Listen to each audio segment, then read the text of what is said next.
what AOC does or doesn't do is kind of irrelevant, I think. What's relevant is that we get out and support those people on the ground that are building movements to push back. That's our only hope.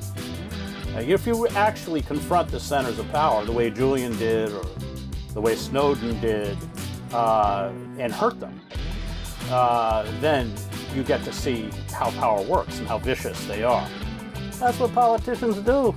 That's their job, to gaslight and manipulate people. That is a politician. I mean, what do you think the main characteristics of a politician is? It wasn't because I was doing Russia propaganda.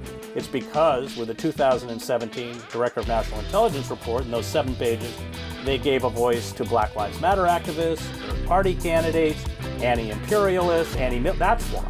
And that's why they came for me. I mean, look, Brianna, they're just politicians. I mean, that's who they are. These are a very flawed class of human beings. Yeah, I mean, I understand that, but when you don't have anything else, when it feels like we got some else. Called Amazon workers. That's what we got, and they're not the left. They're not like wasting their time destroying each other on Twitter. Well, I want to ask you about that. I mean, what do you make of this infighting now, this conflict between members of the left? Well, as we say in Arabic, kalam fadi, which means empty talk. I'm not on Twitter. It's just an utter waste of time. I remember I was with Noam Chomsky, and I had a phone. He goes, I can't believe you got one of those things. I mean, yes, Noam is definitely more pure than I am. I kept missing appointments because my agent would I had like a little flip phone until everybody else had smartphones for years.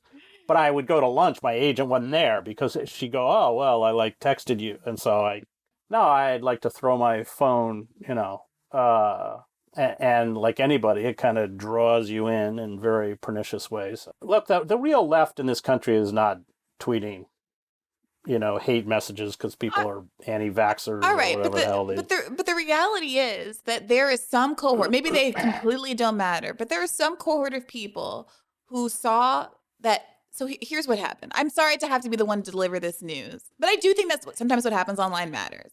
So as I understand it, on the precipice of Amazon's victory, AOC quote tweeted, an article about how the vote tally was coming in with 3 strong arm emojis, basically approving yes, And some people were frustrated with this because they felt as though she had abandoned the workers' plight. It's not in her district, but it's near to her district. Apparently, she was scheduled at some point to stand with demonstrators and had to cancel due to what she says is a scheduling conflict.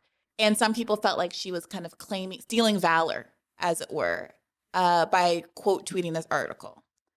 And whatever you think about whether or not that's accurate or whether a quote tweet is pretty inoffensive or what have you, it has become a lightning rod for people who have this criticism of the squad that says you should have been using your platform. You should have been using your Twitter account with 11 million followers. You should have been using the fact that you can get these interviews in New York Magazine and Vanity Fair and stuff to draw attention to the plight of these Amazon workers and boosted them in a way that you haven't done.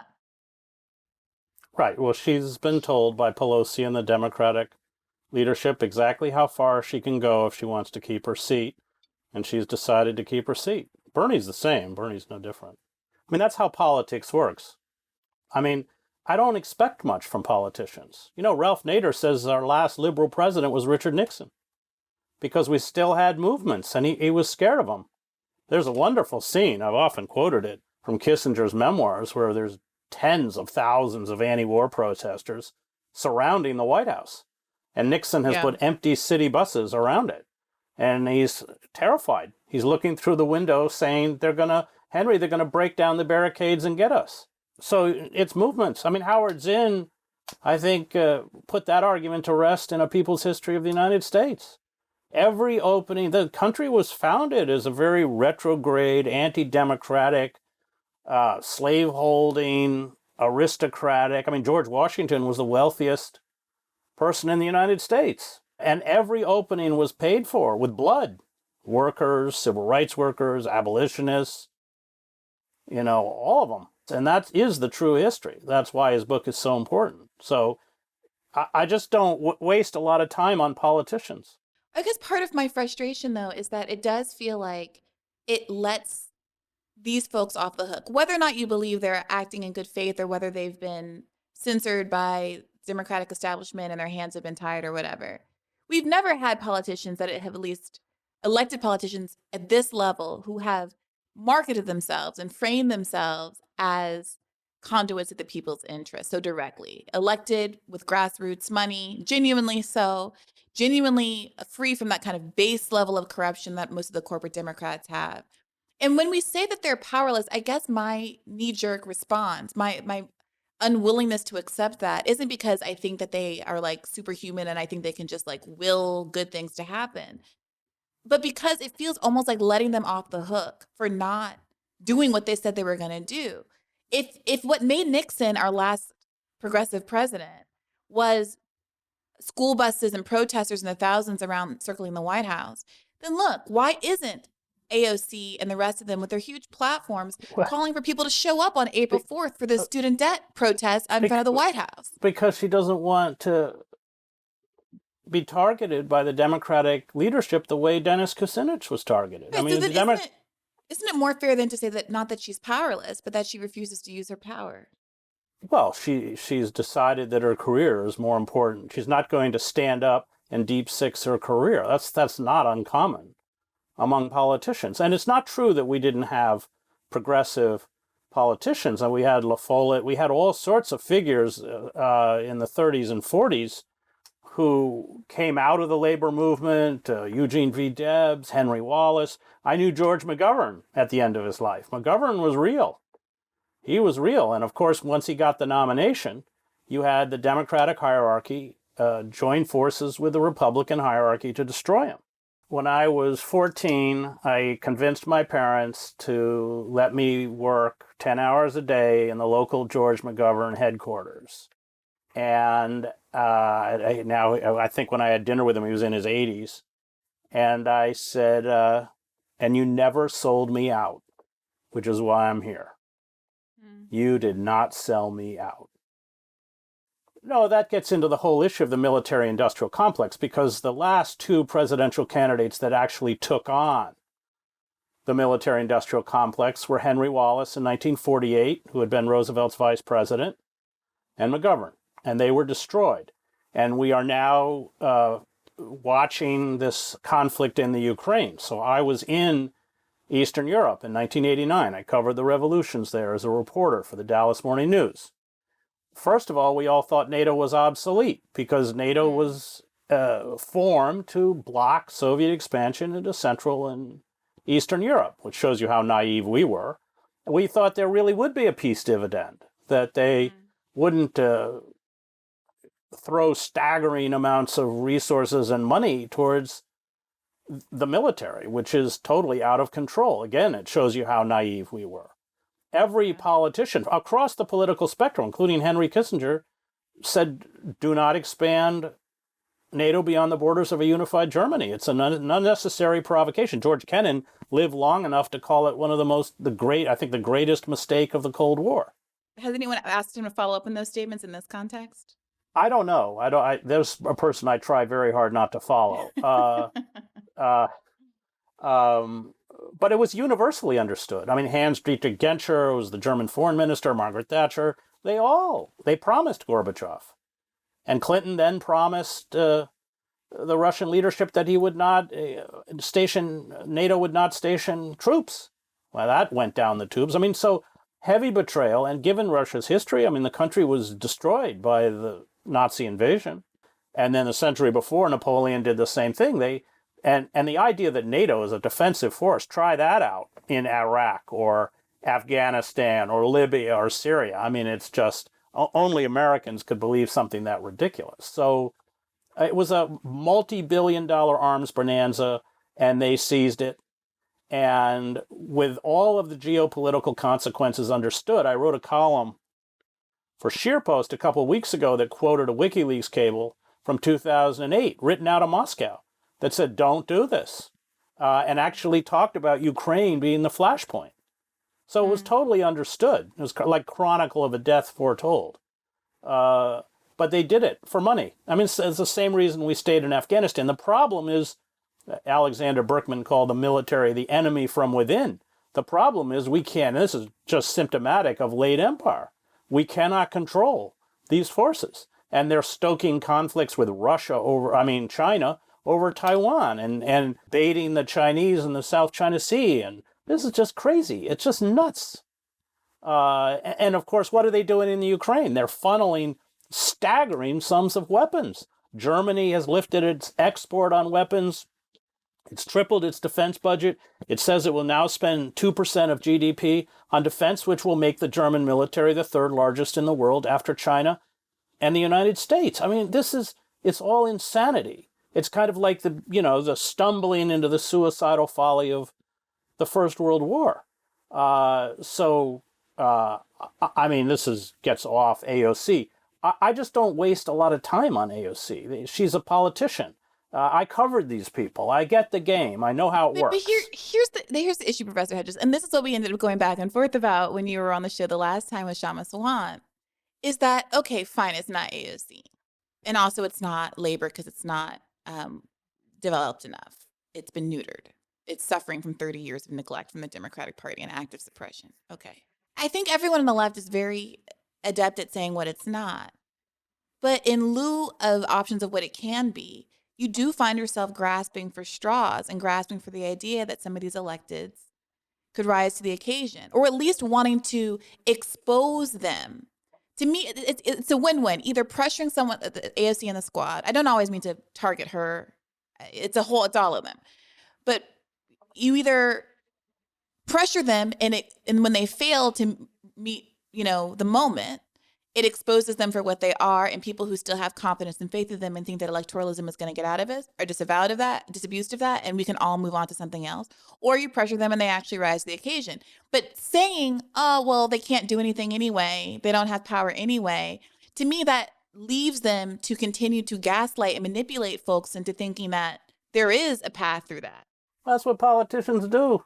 That's their job, to gaslight and manipulate people. That is a politician. I mean, what do you think the main characteristics of a politician is? Brianna, before the show, I told you about Ken Heckler, who was the congressperson from West Virginia and who passed the black lung legislation. So miners who had black lung, coal miners, would get benefits. And Nixon didn't want to sign it. And so Heckler called a press conference and said, if he doesn't sign it, we'll shut down the coal production tomorrow, and there'll be a huge energy crisis. And Nixon couldn't sign it fast enough. He actually told me, I didn't know if it was actually going to work, but that's how politics works. That's the game of politics. So why do you think there's no conversations? I mean, look, if you try to raise the idea of just talk about a general strike. General strikes are political strikes. They're not strikes on Amazon. Those are on economic issues. By the time you reach the point of a general strike throughout history, you are attempting to overthrow a government. It's different. I understand that. And we can talk about Amazon and any other given industry. But what I'm not going to do is sit here and point to random industries and say they should go on strike, right? That's not on me. And that's why I'm talking about a general strike, because I think it's useful rhetorically to get people in that mind frame, to talk about historical examples of those, because ultimately, isn't that what our goal is? Isn't ultimately what we're talking about is more revolutionary potential than just these one-off strikes? It only comes when you have a highly organized base. So then you have a unification of labor movements. So let me ask you this. How do we get a highly unified? I really don't want to go in this circle again because I've done it so many times with so many guests, including yourself. But this is I got to get off this carousel. We can't do anything because we don't have an organized labor base. We can't have an organized labor base because so what is it that we can't do? It takes a long time to organize. And you have Starbucks workers, and it's a long process. It's not a flash mob. Flash mobs don't work. And yet sometimes flash mobs happen and they are successful. Name one. These revolutionary, sometimes, in limited ways, France No, they're spectacle. It's Guy Debord. It's society is spectacle. Flash mobs, I actually went down to the Washington but what does Trump care? It didn't.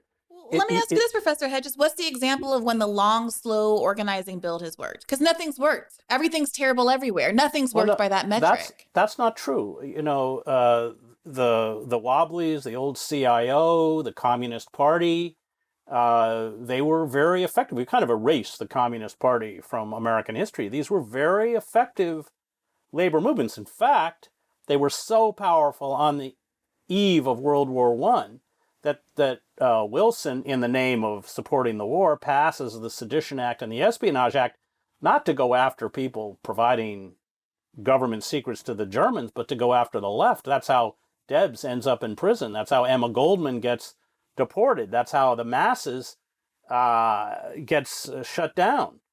But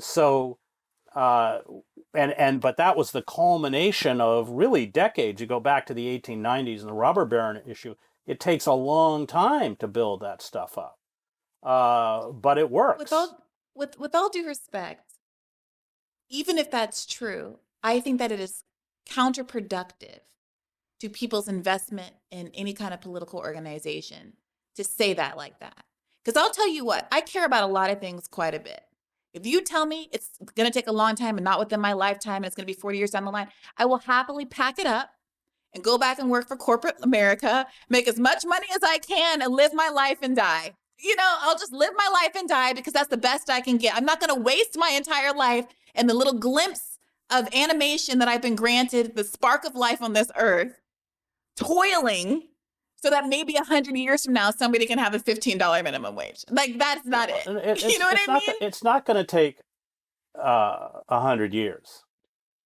But to build a solid labor organization is 1-2 years of really on-the-ground work. But we're watching it. We're watching it again. In Amazon, we're watching it in Starbucks. We are seeing it, and that's, you know. And once you build, the only power we have are numbers, and the ability to throw a wrench into the capitalist machine. But that's why this matters, Professor Hedges. Like, I appreciate why you don't want to care about Twitter, but the reality is, it's like being in 1930, 1940, and saying your ability to disseminate your political views through the newspapers or to have any kind of pamphlets disseminated or conversation pieces out there about what your goals are is irrelevant because you don't like newspaper. I mean, well, that's not people correct, are getting their news through... Brianna, how many characters, what is it, 177 words on Twitter? Is that what you get? It's 240 right? Now. It's 240. Is it up to 240? Now, tell me that you can actually communicate a serious idea in 240 Professor, words. I don't want to be... There are entire articles that get communicated. The entire media class is basically only consuming... No one wakes up in the morning and says, I'm going to open the New York Times anymore. You go to your Twitter feed and you have a curated list of news to read, including people's Substacks like your own and and David Sirota's and all of that. It comes funneled and aggregated through your timeline based on the people that you follow. And the entire journalistic class, rightly or wrongly, like it or not, is online and creating news cycles based on what is happening online, and it has a trickle-down effect through the rest of the media sphere. Right. No. Does. So CNN in that sense, the ability to disseminate articles is useful, and you know, I am on social media. I don't run my Twitter account, but someone else does, and they post all my articles and my interviews and all of that. So being able to disseminate information, but actual education, which has to be part of any radical movement, is very hard to do on social media.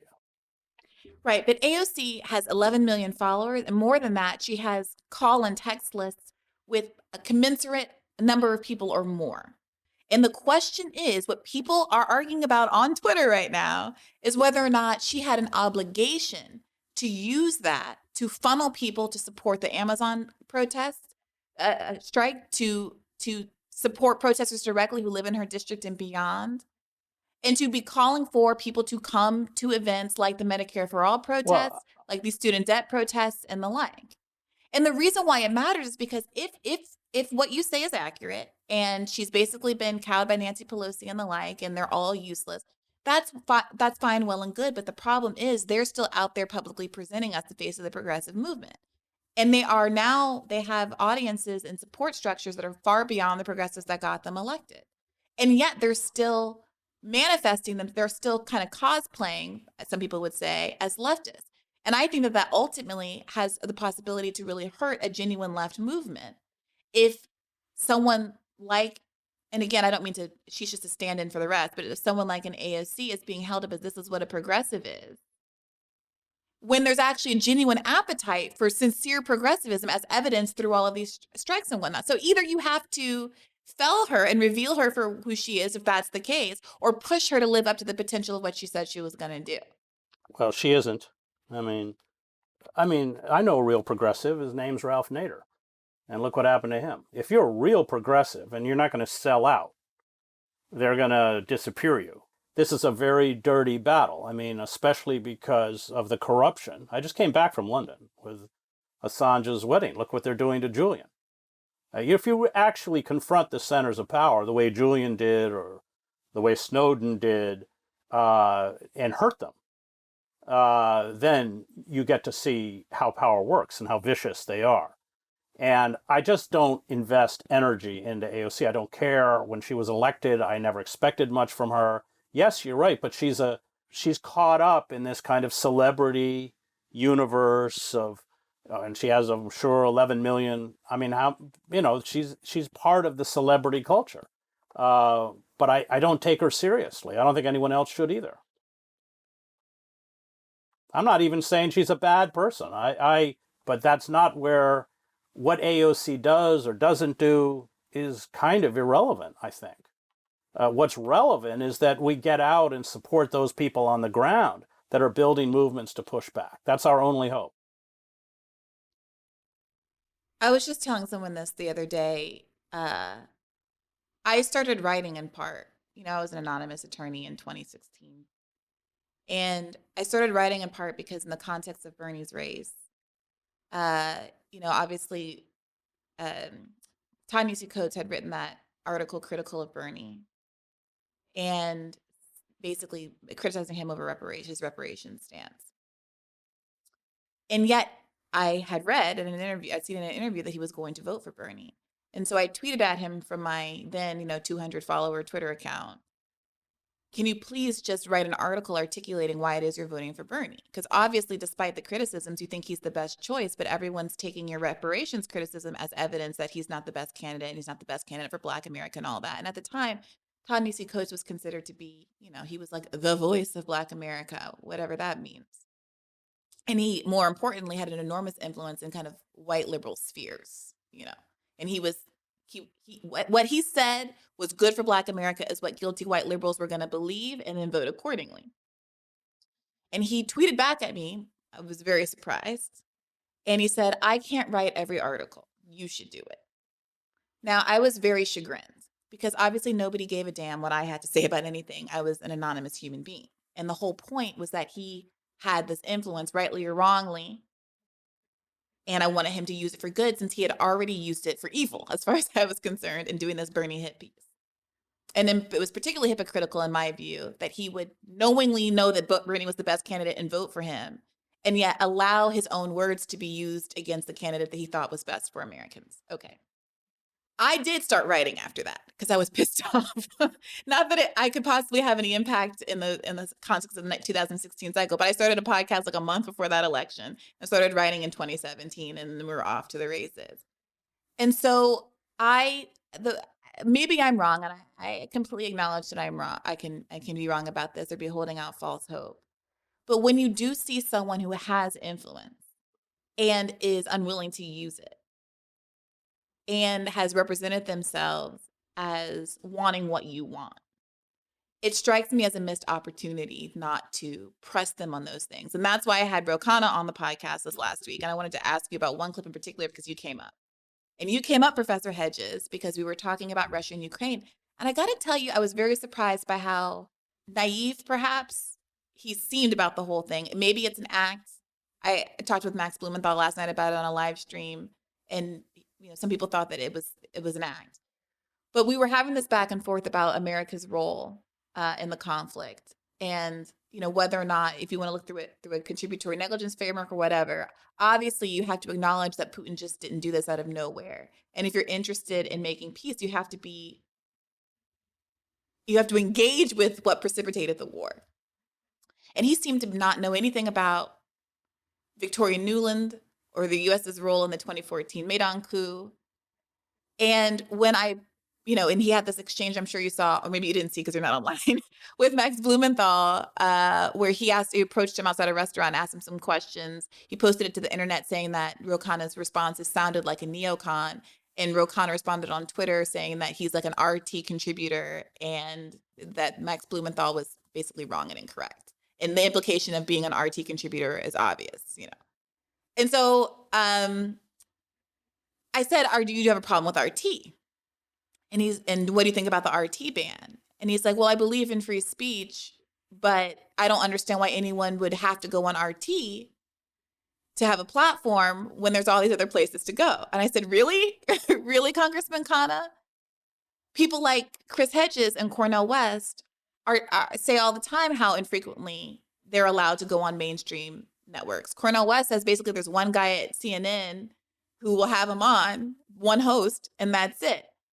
And he says, well, if you're a tenured professor, if you're a Princeton professor, if you're a Harvard professor, I have a hard time believing that that's the case. There are places, perfectly other appropriate places of dissent, but I don't think we need to give Putin, who is engaged in basically war crimes, a platform. So Chris Hedges is an academic. He's a professor at Princeton, Pulitzer Prize winning journalist, longtime journalist at the New York Times, who had a show on RT that was canceled as a consequence of this. The record, the historical record, the archive of these shows in many cases is missing forever. And there have been journalists like Abby Martin, who was recently on Bad Faith podcast, who are quite notable for being openly antagonistic and critical of Russia and Putin in the context of the 2014 coup. Do you see a similar level of criticism of America's involvement and role in the 2014 coup in Ukraine in the mainstream news? And are you yourself critical of America's role with Victoria Nuland and the like in 2014? Well, first of all, I would defend the Princeton professor or the other journalists' ability to have their views. They don't have to go on Russia TV. There are plenty of outlets in the United States or Europe or other places. Absolutely, that they can get on. And I mean, if he's tenured at Princeton, that's a pretty privileged position to be in that can have your views heard. And I would defend his right of free speech and to publish, to be heard, to be on podcasts. What's your response to that? Well, I'm not tenured at Princeton. I'd never make it through a tenure committee. I've done visiting professorships there, 3 of them. Most of my teaching is in the prison with Rutgers University, and I'm paid an adjunct salary. In fact, I was giving my salary back until it became forbidden for some reason, but it's only like $4,500. So Cornell was denied tenure at Harvard because, like me, he supports BDS. Right. Now that alone is going to get you. And then, of course, we're both fierce critics of the Democratic Party. So when Cornell began to speak out against actions that Obama was taking, he became not only become a non-person, but he was excoriated on black media. And that was run out of the White House. So the idea that there are plenty of places is just an inability to understand the uniformity that has gripped the American media on all of the major issues. And MSNBC is one of the worst. We can start with Julian Assange.